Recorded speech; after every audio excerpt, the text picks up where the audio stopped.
Moscato Show, l'émission qui envoie l'artillerie en grosse section, qui n'a pas peur de filer des acouphènes aux gauchistes bobos écolos qui vivent en harmonie avec la nature dans le 18e arrondissement de Paris. Au sommaire de l'émission, les JO d'hiver arrivent, l'occasion de parler homosexualité dans le monde du patin. Avec la question, pourquoi est-ce que dans le hockey sur glace, il n'y en a pas du tout, alors que dans le patinage artistique, c'est obligatoire. Allez, rappelez-nous pour en débattre. Et puis dans la deuxième heure, suite à cette histoire dont on a beaucoup parlé, ce Toulousain là, qui s'est retrouvé avec un obus dans le péteux là. Pour plus que ça arrive, alors plusieurs questions. Faut-il interdire aux gens de se déguiser en canon d'artillerie? Doit-on renforcer la traçabilité du matériel militaire? Ou simplement mieux former nos soldats pour éviter ce genre d'accident? Bien sûr. Voilà.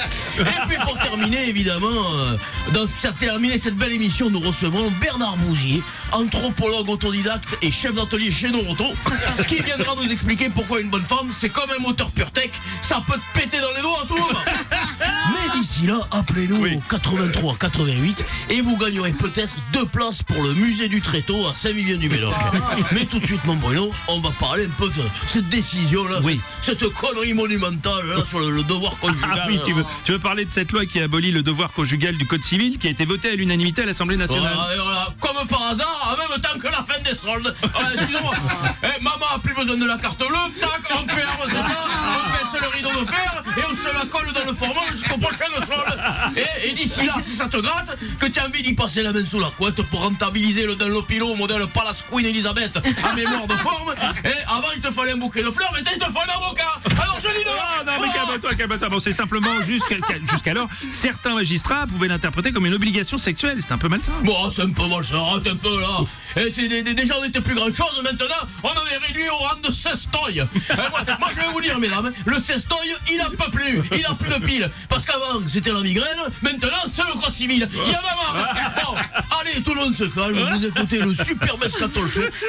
Appelez le 3768 pour remporter peut-être un séjour dans les Pyrénées pour participer à l'Escape Game Betaram. Allez, passez 2 nuits dans le célèbre collège et plongez dans l'aventure de la brigade des mineurs pour résoudre en famille les plus belles énigmes de pédopsychocriminalité.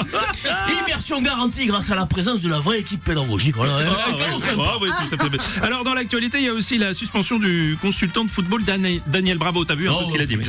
Parce que le gars a dit que 2 bonnes femmes en tribune parlaient lingerie au lieu de regarder le match. Alors qu'en fait, elles étaient en train de parler lingerie au lieu de regarder le match. Typique du complot féministe castratrice mal baisé. Nous, on fait un pas vers elles. On a fait des efforts. On fait semblant de les écouter. On les aide on leur a pas inventé le radar de recul, peut-être. Pour avoir quoi en remerciement? Des exécutions sommaires de légendes du football. Voilà. Allez, ça suffit pour aujourd'hui. C'était le Super Moscato Show. À la semaine prochaine. Et d'ici là, protégez vos burnes si vous croisez Sandrine Rousseau. C'était Julien Schmitt. L'invité de Julien Schmitt, du mardi au jeudi à 9h45, dans le Morning du Rire avec Bruno Robles sur Rire et Chanson.